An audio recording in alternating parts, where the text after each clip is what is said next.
Welcome to the Deep Dive. You know how negotiation often feels like some mysterious inborn talent? Yeah, like you're either good at it or you're not. Exactly. But what if that negotiation genius isn't an innate superpower, but actually something you can learn systematically? Yeah. What if there's like a science to it? That's precisely our mission today. We've taken a stack of your sources, and we're here to unpack the most important insights to help you become truly well-informed. Hmm.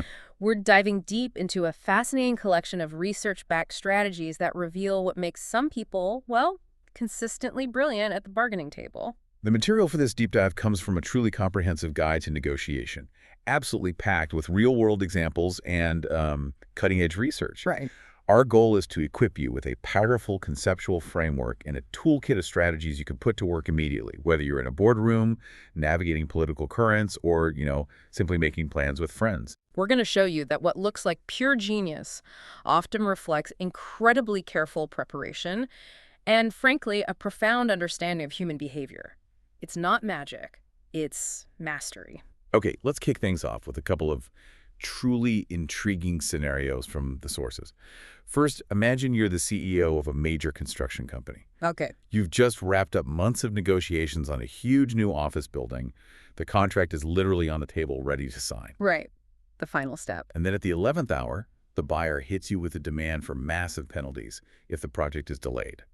What's your move? Do you accept the new terms, outright reject them, or maybe try to negotiate those penalties down? Well, here's where it gets really interesting. This CEO took a completely unexpected route. He negotiated to increase the penalties he'd have to pay. Increase them. Serious? Seriously. And get this. The revised deal made both parties better off. How on earth did that happen? We'll unravel that mystery later in the deep dive. Wow, okay. And here's another equally baffling one. Back in 2000, U.S. Ambassador Richard Holbrooke faced a seemingly impossible task. Right, the UN dues situation. Exactly. He needed to convince 190 UN nations to ratify changes to their dues by a strict deadline when no one wanted to pay more. A classic stalemate, it sounds like. Totally. Yet he pulled it off, successfully, and everyone ended up congratulating him. How did he manage such a feat? That's another key piece of the puzzle we'll put together today. What's absolutely crucial to grasp about these examples, I think, is that they aren't just one-off wins or, clever one-time tricks. Right. The kind of negotiation genius we're talking about is about consistent success while maintaining integrity and actually strengthening relationships. It's not just an art, as many people believe. It is demonstrably a science. So let's start by looking at the two fundamental goals in negotiation: claiming value and creating value. First up, claiming value. Okay. This is essentially about getting the best possible slice of the pie for your side, especially in those more straightforward single-issue scenarios, like, say, bargaining over price. And if you're looking to claim value effectively, preparation is, well, it's non-negotiable. Our sources emphasize clearly defining a few key elements. First, your BTNA, your best alternative to a negotiated agreement. This isn't just a fallback plan, it's what you'll actually do if no deal is reached, and it's the very core of your leverage. Okay, so knowing your BTNA gives you power. What else? Then there's your reservation value, or RV. This is your absolute walkaway point. Your bottom line. Exactly. Think of it as the lowest offer you'd accept if you're selling, or the highest you'd pay if you're buying. Cross this line and you walk away no matter what. Right, makes sense. And finally, your target price. This is what you hope to achieve, your aspiration level. High aspirations, as long as they're grounded in reality, are incredibly motivating and often lead to better outcomes. So you need your BATNA, your RV, and your target. Precisely. And when you combine your RV with the other party's RV, you define the ZOPA, the zone of possible agreement. That's the overlap where a deal is actually possible. If there's no ZOPA, well, there's just no deal to be made. Okay. Now, a powerful tactic when you're claiming value is what's known as anchoring the power of the first offer, right? Oh, absolutely. The research we looked at shared a fascinating real estate study on this. Yeah. Researchers showed experienced real estate agents the same house, but gave them different arbitrary list prices. Say $65,000 versus $84,900. Just made up numbers. Okay, so what happened? What's truly remarkable is that even these seasoned agents were strongly influenced by that initial arbitrary number. They estimated higher appropriate list prices, appraisal values, even their own willingness to pay, or lowest acceptable offer based purely on that given list price. Wow, even the pros. Even the pros. And the kicker, over 80% of them denied being influenced at all. That tells you how powerful and sort of subconscious anchoring can be. So the takeaway here is this. If you have enough information about the other side's reservation value, it really pays to make a reasonable yet aggressive opening offer. Right, to anchor the discussion in your favor.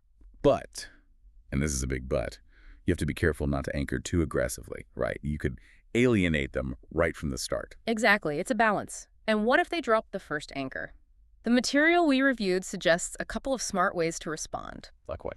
One is to simply, subtly ignore their anchor. You don't pretend you didn't hear it, but you immediately shift the conversation. How would that sound? You might say something like, judging by that offer, I think we might be looking at this deal in very different ways. Let's try to bridge that gap by discussing, and then pivot to what you want to talk about. Okay, so you acknowledge it, but pivot. What's another way? Another effective strategy is to make your own anchored counteroffer, then propose moderation. So, fight anchor with anchor. Kind of. You could respond with, well, based on your offer, which was quite unexpected, it looks like we have a lot of work ahead of us. From our perspective, a fair price would be closer to $6, and that's your counter anchor. We'll definitely have to work together to get there. So you put your own anchor out there, but signal you're willing to collaborate. Precisely. It puts your stake in the ground while keeping the door open. It makes you wonder, doesn't it? When you're preparing for your next negotiation, are you clearly defining your BATNA, your walkaway point, your RV, and your aspiration? And how might a carefully chosen first offer change the whole dynamic of that discussion? It's worth thinking about. Definitely. Now, let's talk about the second and arguably more transformative goal, creating value. Yes, moving beyond just slicing the pie. Exactly. This is where you move beyond just claiming from a fixed pie, Yeah. where their gain is your loss. Yeah. The truly difficult and critical task is figuring out how to make the deal better for both parties. And it's crucial because negotiators who only focus on claiming value often end up with worse outcomes. They might even leave a whole lot of potential value on the table, untouched. This brings us right back to Ambassador Richard Holbrooke and that seemingly impossible UN dues negotiation. The challenge, as you remember, was that the U.S. wanted to reduce its UN assessment from 25% to 22%. But UN regulations demanded consensus from all 190 countries. And many of them felt it was unfair, plus their budgets for 2001 were already fixed. Big problem. Yeah, and the deadline was fast approaching. It looked like a total stalemate. Holbrooke's genius wasn't in trying to persuade them harder, though. No, what did he do? Instead, he simply stopped and listened. He actually took the time to visit representatives from every single country, not to convince, but just to understand why they couldn't pay more. So, investigation, really. Totally. What he uncovered was a critical hidden issue. It wasn't just the assessment size itself, it was the timing of any increase. For many nations, their fiscal year 2001 budgets were already locked in. No flexibility there. So the timing was the real sticking point for them. Exactly. The solution then became brilliantly clear. The U.S. could reduce its assessments immediately, meeting their own domestic deadline. But other nations wouldn't be asked to increase contributions until 2002, when their new budgets could accommodate it. Precisely. What's fascinating here is how identifying that unseen constraint for one side, the timing transformed a seemingly zero-sum negotiation over assessment size into a multi-issue negotiation that, well, created a solution for everyone. That's a fantastic example of value creation. It really is. And that leads us straight into a core strategy for creating value. Log rolling. Log rolling. Trading favors, basically. Kind of, yeah. This concept is all about trading across multiple issues. You give up something, you value less for something the other side values more, and vice versa. But that requires really knowing your own priorities and genuinely understanding the other side's priorities too, right? Absolutely. It takes work. A great illustration comes from the moms.com case in our sources. It involved a deal for a new TV show. Okay. The seller, Hollyville, and the buyer, WCHI, were negotiating the licensing fee and the number of runs per episode. Right. How many times they could air each episode. Exactly. Hollyville wanted fewer runs to preserve the show's residual value down the line. WCHI wanted more runs for advertising revenue, obviously. Different priorities on the same issue. Classic setup for log rolling. Bingo. The insight. Allowing WCHI more runs per episode, say 8 instead of 6, was costly for Hollyville, sure, but it was far more beneficial for WCHI's bottom line. So the value wasn't symmetrical. Not at all. So Hollyville could concede on the runs, Give WCHI those extra airings in exchange for a significantly higher licensing fee. Both parties ended up better off than if they just split the difference on both issues. See, that's not compromise. We're both just meet in the middle and maybe feel a bit dissatisfied. It's about creatively maximizing total value for everyone involved. And you can take this even further by adding issues to expand the pie. More things to trade. Exactly. Yeah. More issues mean more currency to play with, which makes log rolling easier. In that same Moms.com case, the seller, Hollyville, also had another show, Juniors, which the buyer might be interested in. Okay, so bringing in another asset. Right. By bringing juniors into the conversation, even if WCHI was at their absolute limit on the licensing fee for Moms.com, they could still create value by bundling the deals together somehow, maybe a package price or different terms for the second show. So what does this all mean for you, the listener? It means the goal isn't necessarily the best outcome on any one issue you're discussing. Right. It's about the best package deal across everything on the table. Finding those trade-offs. Another powerful tool for creating value is using contingency contracts. Wait, what's that about? Betting on the future? Pretty much. Instead of arguing endlessly about uncertain future events, like, say, how well a TV show will perform, you structure the deal to reflect those different beliefs. You bet on it. How does that work in practice? Well, if you truly believe your projections, you should be willing to put money on them, right? In the Moms.com scenario, Hollyville predicted higher ratings, WCHI predicted lower. Okay, a disagreement about the future. So they could include a contingency clause. If next year's ratings were less than 4, WCHI gets a $1 million rebate. If they were greater than 5, WCHI pays Hollyville a $1 million surcharge. Ah, so they build the bet right into the contract. Exactly. Both parties, genuinely believing their own projections, saw a good chance, maybe 70%, of winning the bet, making it attractive to both sides. It's like, okay, let's put our money where our mouths are. I see.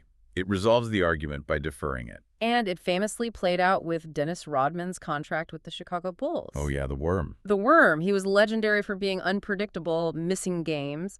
So his contract included a relatively low guaranteed salary, but significant bonuses for playing games over a certain number and for winning rebounding titles. So incentivizing the behavior they wanted. Precisely. He ended up playing 80 of 82 games that season and winning a title. The Bulls got what they wanted, Rodman on the court, and Rodman got paid handsomely for performing. The benefits of contingency contracts seem pretty clear then.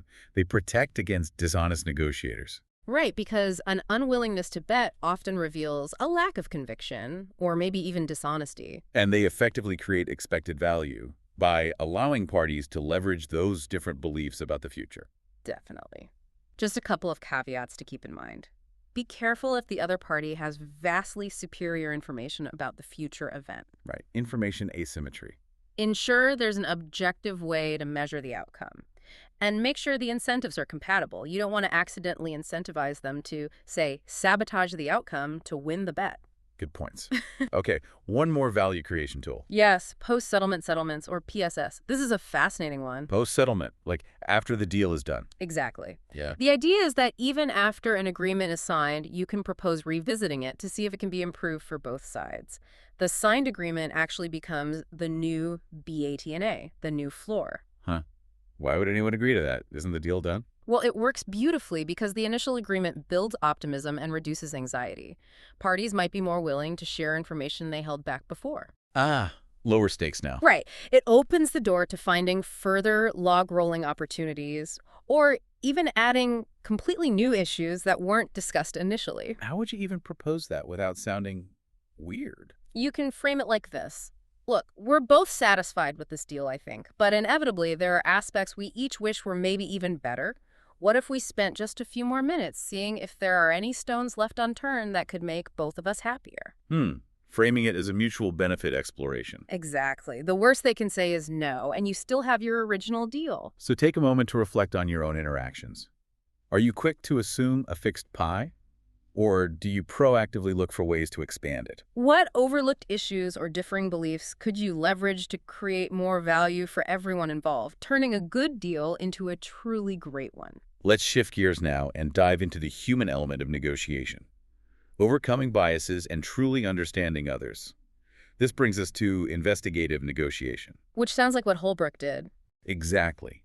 It's all about digging deeper for underlying interests, going beyond the stated demands to uncover the real needs, priorities, and crucially, constraints of the other party. A powerful illustration comes from the 2000 U.S. election with Al Gore and Ralph Nader. They were both competing fiercely for votes from the political left. Yeah, it seemed like a zero-sum game for those voters. Right. But by probing deeper, activists discovered their underlying interests weren't entirely at odds. Gore obviously needed electoral votes to win the presidency. Okay. Nader, however, needed 5% of the popular vote nationwide to secure federal matching funds for future elections, a completely different goal. Ah, so Gore needed specific states? Yeah. Nader needed overall percentage. Exactly. And here's that aha moment. Right. These interests were actually compatible. Gore supporters in states where Gore was guaranteed to win, like California, could strategically vote for Nader. Helping Nader towards his 5% without hurting Gore's electoral chances there. Precisely. And Nader supporters in critical battleground states like Florida could vote for Gore to help him win the presidency. Websites even emerged to facilitate these vote swaps. Wow. What's fascinating here is how understanding these distinct underlying motivations allowed for a creative co-opetition solution, even between rivals. It really highlights the power of looking beneath the surface demands. It's the same principle as when a job candidate demands a high salary and the employer faces budget constraints, instead of just arguing about the number. Right. The employer can probe why. Why do you want that specific salary? Maybe it's about lifestyle flexibility or freedom from debt or a particular status symbol. And knowing the why opens the door to offering other things, right? Like more vacation days, a better job title, enhanced health benefits, maybe even a signing bonus. Things that meet the underlying need without breaking the salary budget. Exactly. And here's a critical point from the sources. Don't dismiss anything as simply their problem. What do you mean? Well, if the other party faces a deadline or a production issue, that challenge will often affect you too, directly or indirectly. Our sources describe a case with a home appliance firm, Home Stuff, buying parts from a new supplier, Cogs. Okay. Cogs expressed anxiety about a 3-month delivery deadline, saying it would be costly for them. So Home Stuff could just say, tough luck, meet the deadline or else. They could have. But the CEO didn't just walk away or demand a price cut for the potential delay. Instead, she probed deeply into COG's production process to truly understand the constraint. Why would Cogs have trouble? Maybe they needed a specific component. Maybe their line was backed up. Whatever it was, that deeper understanding could then lead to a mutual solution. Maybe Home Stuff could help source the component or adjust the delivery schedule slightly.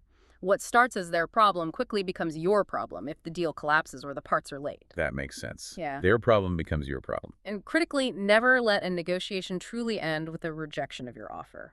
Linda, a CEO in our sources, lost a big client bid. Gutting, right? Yeah, definitely. But instead of just giving up, she called the client. Not to argue, but to understand why her final offer wasn't enough. What did you find out? She discovered the client valued specific product features, which, ironically, she'd cut to lower the price, more than just the price itself. Ah, she'd misjudged their priorities. Exactly. This simple act of inquiry enabled her to make a revised offer, restoring those features, and ultimately win the deal. The lesson is clear. Negotiation genius truly hinges on your ability to listen and understand the other side's underlying needs, not just persuade them. But what if the other side is just, incredibly reticent, clamming up? How do you elicit information from them without giving away your own position? That's a tough one. One effective way is to build trust slowly. You generally shouldn't reveal your absolute reservation value, your RV, especially early on. Right. Hold that close. But it's almost always safe and often beneficial to share your relative priorities across issues. You could say something like, look, all these issues are critical to us, but I'm probably least flexible on issues 2 and 4, and maybe have a bit more room on issue 1. So you're giving them information, but not your bottom line. Exactly. This act of modest self-disclosure often encourages reciprocity. They might share their priorities in return. Okay, what else? Another powerful tactic is to make multiple simultaneous offers. Present 2 or more package offers that are equally valuable to you, but differ in how they structure the trade-offs across the various issues. Give me an example. Okay, say you're hiring a real estate agent.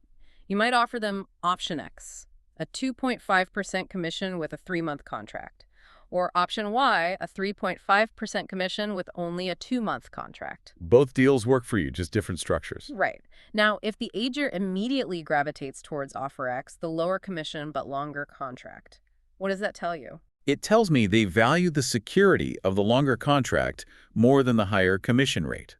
At least more than I do, since I made the offers equal value to me. Bingo. You've just discovered her priorities without her explicitly stating them. This technique helps you uncover their interests, it anchors more strongly because you're offering concrete options, and it signals your flexibility. It's clever. Multiple offers. I like that. Now let's talk about those moments when rationality seems to just, well, fly out the window. We need to understand cognitive biases. Ah, yes, the glitches in our thinking. Exactly. Even the sharpest negotiators make systematic mistakes due to the predictable shortcuts our minds take. Behavioral decision research reveals these fascinating mental traps. What's a big one? A huge one is the fixed pie bias, the pervasive, often unconscious belief that negotiation is inherently zero-sum. Meaning, whatever is good for them must be bad for me. Precisely. This makes value creation incredibly difficult because you're always thinking in terms of taking from a perceived fixed amount rather than potentially growing the whole thing. Can you give an example? We saw this play out vividly and tragically in the NHL lockout of 2004-2005. The NHL and the Players Association lost an entire season due to a bitter labor dispute over salaries. I remember that. It was brutal. Both sides remained intensely focused on divisive issues, like the salary cap number. They completely ignored opportunities to enlarge the pie, like finding ways to salvage part of the season or collaboratively increase overall league revenues. So they just fought over the existing pie until it vanished. Pretty much. The players actually rejected an offer of $42.5 million in February, only to accept $39 million in July after losing the whole season. Millions left on the table, goodwill destroyed, all driven by that fixed pie mentality. And that fixed pie thinking is often compounded by something called reactive devaluation you mentioned. Yes. This is fascinating. When an opponent makes a concession, we unconsciously devalue it simply because it comes from them. So if they offer it, it must not be worth much. That's the subconscious thought. If she's willing to make that concession, this issue must not be very important to her, so maybe it's not that valuable after all. This bias certainly contributed to the NHL impasse, where both sides ended up far worse off. Okay, fixed pie bias, reactive devaluation. What else trips us up? Then there's the vividness bias. We tend to overweight emotionally vivid or easily recalled information compared to dry statistical data. Like a scary story versus safety statistics. Exactly. Think about a car salesperson. They might show you impressive safety ratings, objective data, but then they'll vividly describe someone's horror story of exorbitant repair costs to sell you an expensive extended warranty, even if, statistically, it's probably unnecessary for you. The story sticks, not the numbers. Right. To defend against this, the sources suggest creating a scoring system to objectively evaluate offers and explicitly separating information from influence. Yeah. Ask yourself, is this information truly valuable, or am I just being swayed by how emotionally it's being presented? Good discipline to have. What's next? Another common pitfall is non-rational escalation of commitment. This is sticking to a failing course of action simply because you've already invested so much time, money, ego, even when all signs point to changing course or stopping. The sunk cost fallacy, basically. Exactly. Again, the NHL lockout is a perfect example. Both sides became so locked into their initial strategies that they ignored blatant signals to change course, even though it meant losing an entire season's revenue and fan goodwill. How do you fight that urge? To defend against this, you can pre-commit to limits before you start, like Ulysses binding himself to the mast to resist the sirens, or seek external, less emotionally involved perspectives. Get someone else to tell you if you're going off the rails. Okay, pre-commitment and outside views. Makes sense. Framing effects also play a massive role. This is simply how options are described, and it can dramatically influence our choices, even if the underlying facts are identical. The classic example being the Asian disease problem. Right? That's the one. Faced with a disease that will kill 600 people, most people prefer Program A, 200 people saved, a sure gain, over Program B, 13, probability 600 saved, 23, no one saved, a gamble. Saving some for sure feels better. Right, but if the identical choices are framed as losses Program C, 400 people will die, a sure loss, versus Program D, 13, no one dies, 23, 600 die, a gamble. Then people tend to choose the gamble, Program D. Exactly. They prefer the risky attempt to avoid the sure loss. The profound insight here is that we are typically risk-averse when thinking about gains, preferring a sure thing, but surprisingly risk-seeking when thinking about losses, often opting for all or nothing. How you frame the choice matters immensely. Wow, so just changing the words changes the decision. Often, yes. Yeah. And finally, related to this are reference points, how we compare our current situation to other potential outcomes. It's like feeling you're up or down. Exactly. Think of someone who's down $600 at a casino. They're far more likely to make another $100 bet than someone who's just starting out. Even if the odds are the same, they feel in the hole and are willing to take more risks to get back to even their reference point. How does that play out in negotiation? The impact is significant. If you enter a negotiation expecting millions but find yourself only standing to gain thousands, you might unconsciously adopt a loss frame compared to your initial expectation. And become more aggressive or risk-seeking. Right. You might become far more aggressive or even willing to walk away from a perfectly good deal because it feels like a loss relative to your high hopes. Understanding these cognitive biases helps you anticipate them in yourself and others, allowing you to adjust your approach and hopefully make more rational choices. Okay, so those are biases of the mind. But beyond the logical mind, our emotions can also lead us astray, right? Let's delve into what we might call emotional blind spots or motivational biases. Absolutely. A major one is conflicting motivations, that internal struggle between your want self and your should self. Want versus should, like impulse versus long-term goal. Exactly. Your impulsive desires versus your long-term rational interests. Yeah. Take the co-op building window bars dispute mentioned in our sources. What? A tiny $900 disagreement escalated into an astounding $100,000 in legal fees over 6 years. Wow. Over less than $1,000. Why? Because both sides became motivated to win through litigation. That was their want self, craving victory and vindication, rather than simply minimizing their economic loss, their should self, urging financial prudence. The desire to win overwhelmed the rational choice. So how do you avoid that trap? The solution is to anticipate these internal conflicts. Decide in advance how much money or time you are truly willing to spend fighting this battle. Set a budget for the fight. Right. Our sources even suggest considering handing control to a less emotionally involved third party if you know you get heated, just like Ulysses binding himself to the mast again. Okay. Then there's egocentrism, or believing we're better or fairer than others. Yes, the tendency to believe we are inherently fairer, more competent, and more deserving than the other side. If you ask a married couple how much housework they each do, the total usually adds up to like 130%. Huh. Yeah, I can see that. Similarly, divorcing couples often both genuinely believe they deserve 60% or more of the shared assets. Both feel completely justified. And this obviously leads to conflict. Absolutely. It leads to unnecessary conflict and escalation, as each side genuinely believes the other is being unreasonable or unfair. Is there a fix for egocentrism? A helpful mental exercise is to apply the veil of ignorance.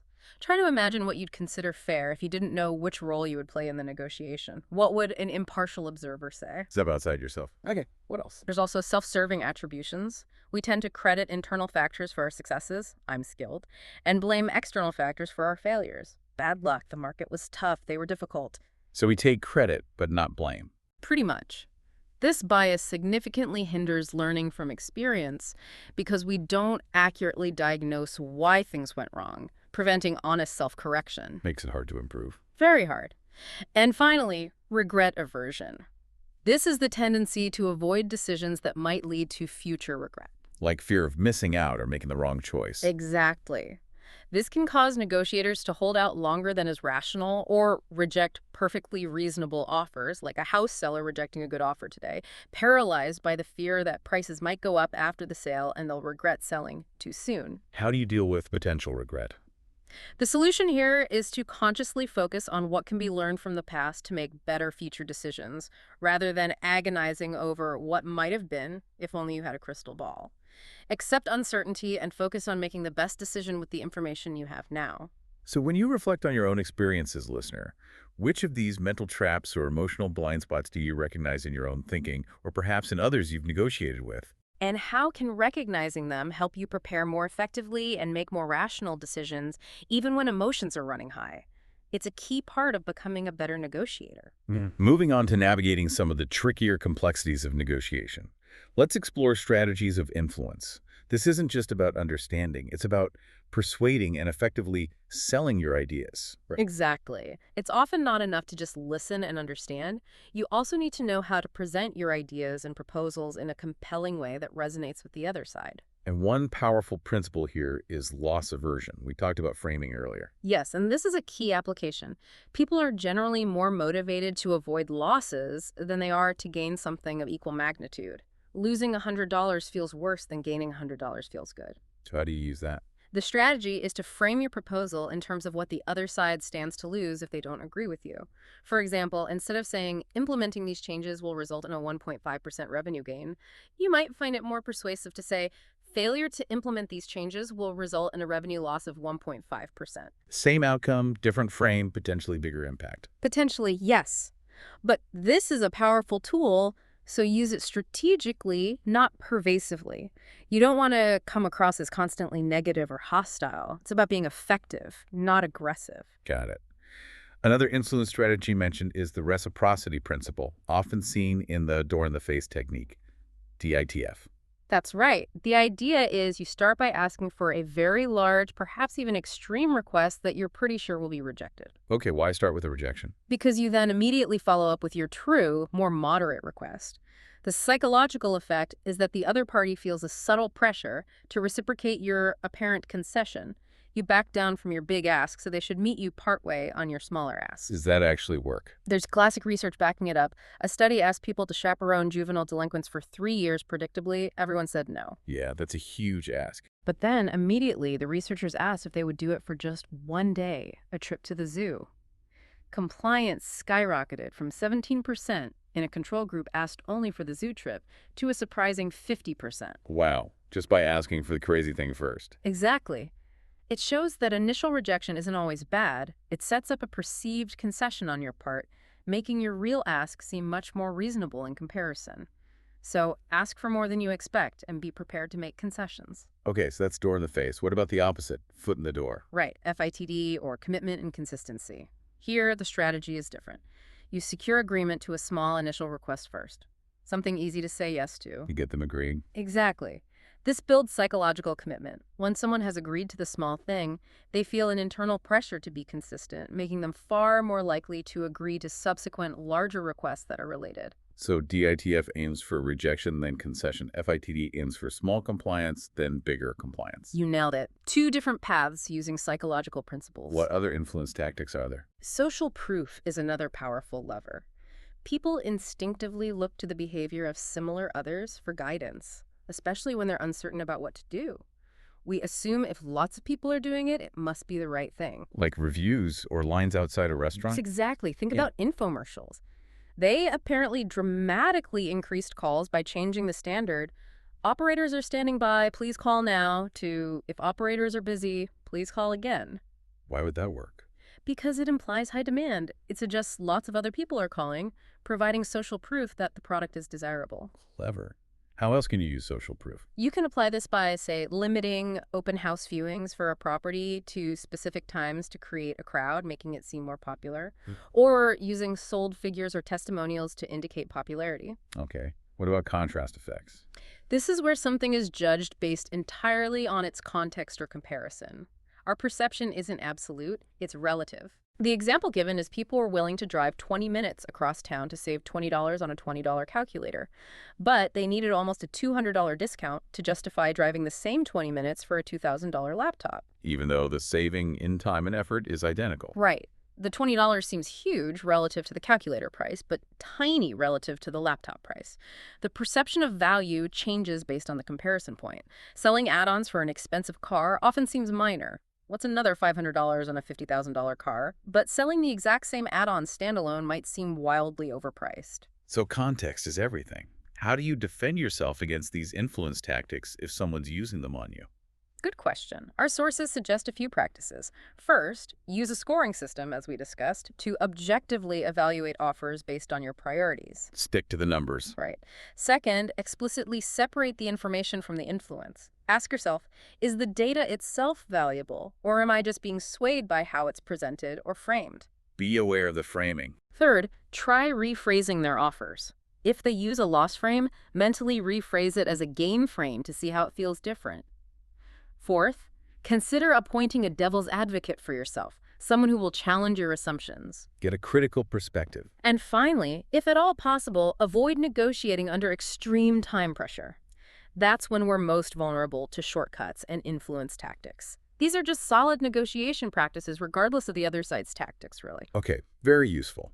Now, let's confront a difficult truth that negotiators sometimes face: dealing with lies and deception. Yeah, this is a tough area. You are inherently vulnerable to deception because of information asymmetry, the simple fact that the other side knows things you don't. So preparation is key again. Absolutely. Preparation, gathering information from multiple independent sources before you even sit down is your best defense. But how can you detect deception during the negotiation? Our sources suggest a few ways to diagnose potential deception, though none are foolproof. You can try setting a trap, subtly asking a question you already know the answer to, and then carefully observing their response. Does it align with the facts? Check their honesty on something verifiable. Right. Also, learn to listen for non-answers. Pay close attention when a direct question is met with an indirect, technically true perhaps, but clearly evasive statement. They're dodging. The politician's answer sometime. Exactly. And as we discussed earlier, contingency contracts can be a powerful diagnostic tool here too. How so? If someone makes a dubious claim about a future prospect, say, about the performance of a product or a market, ask them to put their money where their mouth is with a contingency contract tied to that claim. If they balk, if they're suddenly unwilling to bet on their own assertion. It strongly suggests they might not be honest about their true beliefs, or at least not confident. Precisely. It's a great way to test their conviction. Okay, so what do you do if you catch someone in a lie? Do you call them out?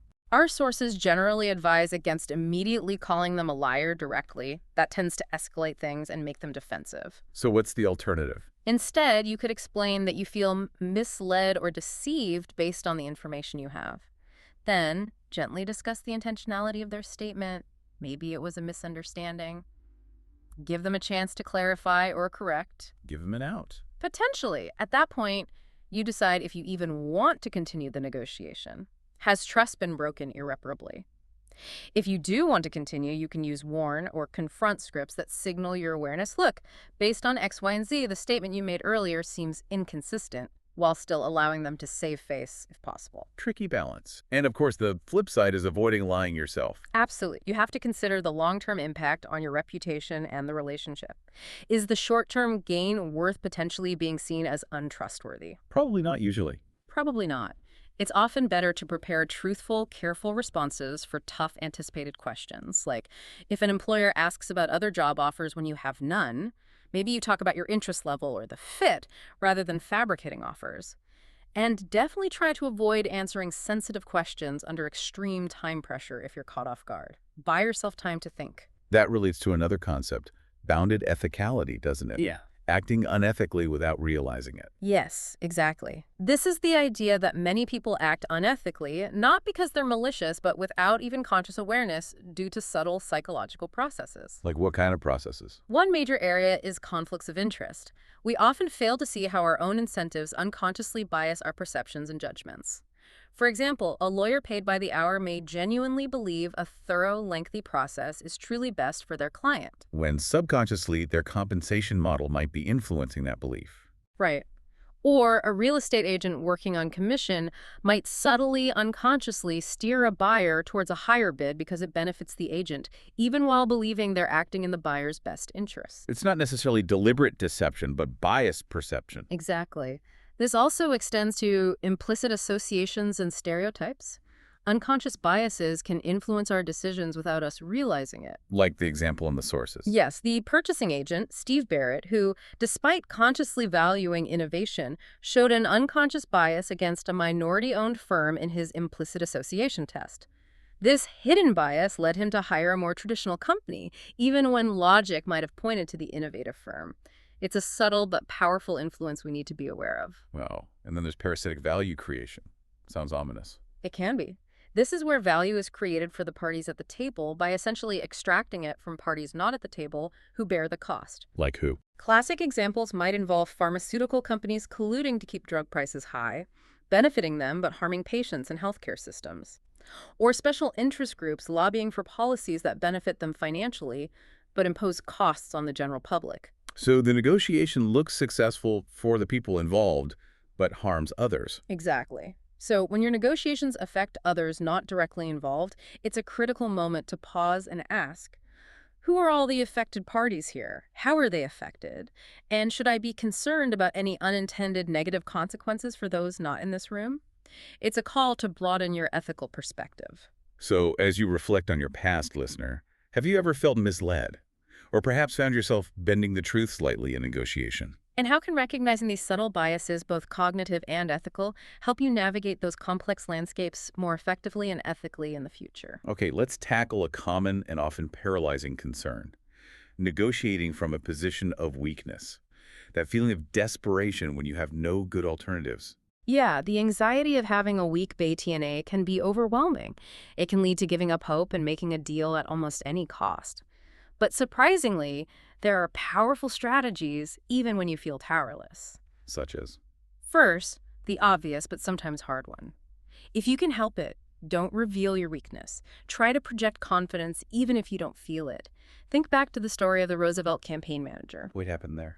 He had a truly weak BTNA, potentially having to reprint 3 million expensive brochures because they used a photo without permission. A disaster waiting to happen. Okay, very weak position. But he realized the photographer also had a relatively weak BTNA. He stood to lose out on huge publicity and potentially damage his reputation by suing a presidential campaign. The manager's genius was assessing the photographer's weak BTNA, which allowed him to negotiate a very favorable deal, getting permission for a tiny fee. So he hid his own weakness by accurately perceiving and maybe even subtly highlighting theirs. Exactly. Knowledge of their BTNA trumped his own weakness. Second strategy, identify and leverage your distinct value proposition, DVP. Meaning what makes you different or special. Right. Don't just compete on price if you have other unique value to offer, maybe superior quality, faster service, unique expertise, a better relationship. Our sources discuss negotiation, a hybrid approach. Negotiation? Yeah, in multi-stage auctions, where only a few finalists proceed to a negotiation round, you might bid just enough to get into that second round, survive the price cut, then shift to negotiating on multiple issues where your DVP can shine and you can create value beyond just price. Use price to get in the door, then negotiate on value. Right. You can also proactively educate customers about your DVP between deals. Communicate your unique value when there's no immediate pressure, building relationships and influencing their perception before future negotiations even begin. Plant the seeds early. Okay, what else if you're weak? And here's a truly counterintuitive strategy, especially when your position is extremely weak. Sometimes, the best move is to relinquish what little power you think you do have. Give up power. How does that work? Deepak, one of the authors of our source material, provides a personal example. He received a job offer he loved, but the salary was lower than he'd hoped, and he knew he had little leverage as they had other candidates. So a weak negotiating position. Very. So he accepted the offer, locking it in. Then, after accepting, he approached his new boss not to renegotiate aggressively, but to ask for a favor.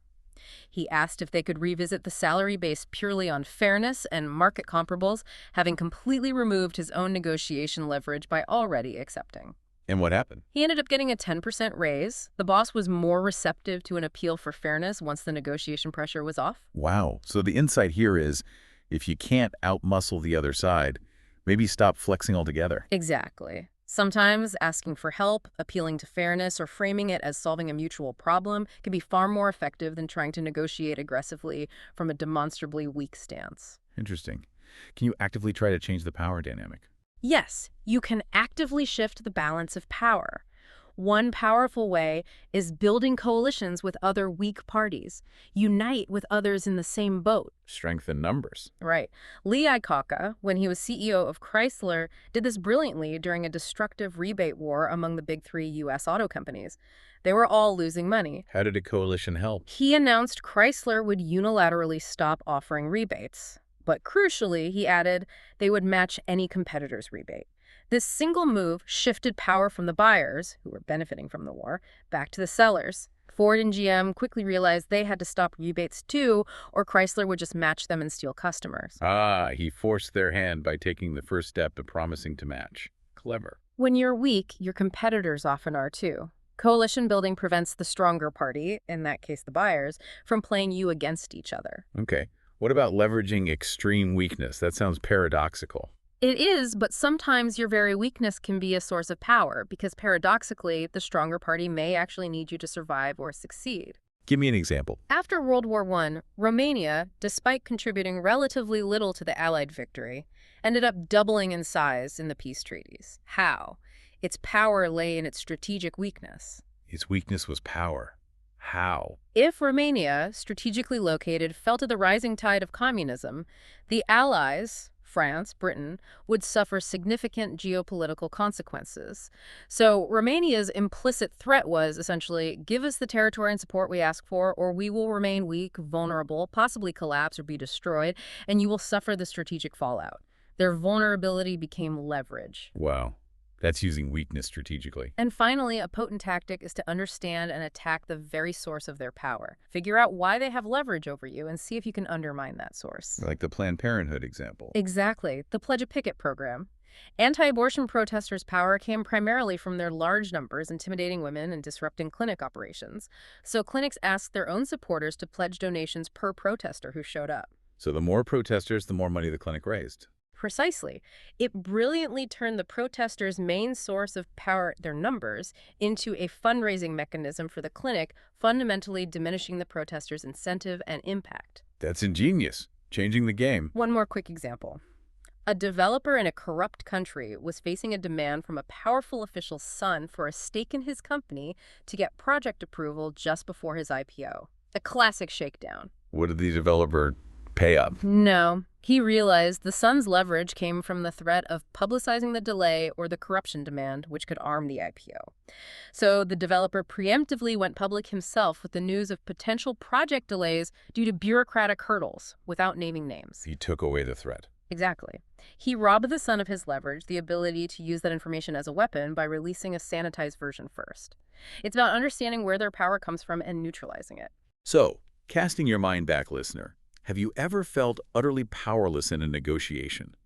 How might these strategies, not revealing weakness, leveraging your DVP, relinquishing power, building coalitions, leveraging weakness, or attacking their power source, help you redefine your position, or even fundamentally change the game itself next time?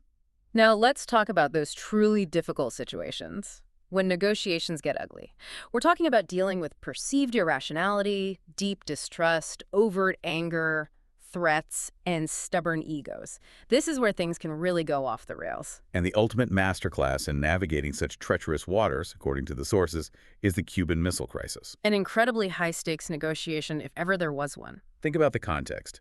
U.S. intelligence reports indicated Cuba had missiles, but, crucially, they thought Cuba had no nuclear warheads. The U.S. military was strongly advising immediate airstrikes. Massive pressure. But Kennedy resisted that pressure. He did. His genius, despite that immense pressure and the chilling reality that Cuba did have enough nuclear warheads to obliterate the eastern seaboard, a fact unknown to the U.S. at the time, was that he prioritized understanding Khrushchev's interests, needs, and constraints. He tried to see the world from the Soviet perspective. So empathy, even with an adversary in a crisis. Exactly. He brilliantly avoided overtly bellicose actions, opting instead for a naval blockade, which gave both sides time and space. He focused intensely on de-escalation. Why was that focus so important? Because he recognized the catastrophic danger of miscalculation and the immense role that things like security pride or face play in driving escalation. He knew pushing Khrushchev into a corner where he couldn't back down without humiliation could lead to disaster. If we connect this to the bigger picture for everyday negotiations, it highlights the immense value of genuinely trying to understand the other side, their pressures, their worldview, even when they are your perceived enemy or acting difficultly, and especially when the stakes are high. And often what we perceive as irrationality in the other side isn't really irrationality at all. It often stems from hidden constraints we don't see or hidden interests we haven't uncovered. Like the example of the firm refusing to raise a star employee's salary. Right. They might not be irrational. They could be bound by a strict company-wide HR policy about salary bands that they simply can't violate no matter how much they value the employee. It's a constraint. Or Leslie, the administrative assistant in the sources. Yes, she quit despite getting a promotion and a raise. Seemed irrational. Her status, she cared deeply about perceptions of fairness and equity among her peers, and felt the promotion process or outcome was unfair in that regard. Her actions were perfectly rational given her underlying interest. So probe for hidden constraints and interests before labeling someone irrational. What about dealing with distrust? Distrust is corrosive. It's crucial to probe deeper and understand if the distrust is about their perceived character, I don't trust them to keep their word, or their perceived competence, I don't trust them to deliver. The source matters for how you address it. And if you're faced with outright anger, someone yelling or being aggressive, The absolute most important rule is don't reciprocate, don't get angry back. Your job is to diffuse the emotion and then refocus the conversation on the substance. easier said than done sometimes. Definitely. Deepak, from our source, famously used this in a potential bar fight, of all places. When confronted by an angry, aggressive student, he didn't fight back or get defensive. What did he do? Instead, he calmly asked questions like, what do you think needs to happen now to avoid a fight? And what would you rather be doing right now? He masterfully deflected the anger and refocused on their deeper interests, avoiding a fight, enjoying their evening, not the escalating conflict. De-escalate and refocus. How about dealing with threats and ultimatums? Take it or leave it. One powerful strategy is to simply ignore the threat component. Don't react to the ultimatum itself. Respond only to the substantive elements of their communication, if any. Why ignore it? Because it provides an easy off-ramp for them. It allows them to save face and retreat from the threat if they were just bluffing or speaking out of frustration without you calling them on it directly. Okay, ignore the threat, respond to substance. Another way. Another strategy is to neutralize potential additional threats by preempting their legitimate complaints or concerns. Voice them yourself before they do. How would that work? You might say something like, look, we understand that internal corporate politics probably make these kinds of changes difficult for you to implement. By acknowledging their potential difficulties up front, you can lessen their antagonism and show you genuinely understand their perspective, even if you don't agree on the solution. It takes the wind out of their sails a bit. And finally, you mentioned saving face earlier. That's crucial when things get ugly. Absolutely critical. Always, always deal with the other side's need to save face. Even if you're demonstrably right and they're clearly wrong, allow them a way to avoid public embarrassment or humiliation. Yeah. Give them a plausible story they can tell themselves or their boss or their constituents for why they backed down or changed their position. Circumstances changed. New information came to light. This serves a larger goal. Crucially, avoid putting your own ego on the line. The negotiation isn't about you winning a personal victory, it's about achieving the best possible substantive outcome. Don't make it personal. That's wise advice. Okay, our final section asks a truly profound question that many negotiators probably overlook. When not to negotiate, is negotiation always the answer? No, absolutely not. Sometimes the potential costs of engaging in a negotiation, time, energy, relationship damage, risk of making things worse, outweigh any potential benefits. Or your position is simply too weak to haggle effectively, and trying will only hurt you. Like the cautionary tale of the Harvard economics professor. Oh yes, the professor caught literally stealing manure from a farm for his garden. A bizarre story, but instructive. What did he do wrong negotiation-wise? Everything. He tried to negotiate his way out of it, offering $20, then $40 to the understandably emotional and angry farmhand who caught him red-handed. But the farmhand had a rock-solid BTNA calling the police.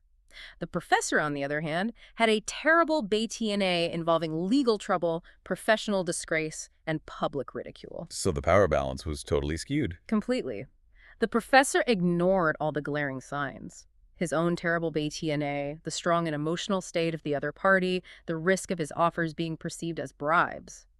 Trying to negotiate turned a minor, albeit weird transgression into a public relations disaster for him. What should he have done? He should have recognized it wasn't a situation for negotiation. He should have simply apologized profusely and sincerely, taken responsibility, and perhaps asked what it would take to make amends, throwing himself on the mercy of the farmhand rather than trying to haggle. No, a negotiation isn't the right tool. What about time costs?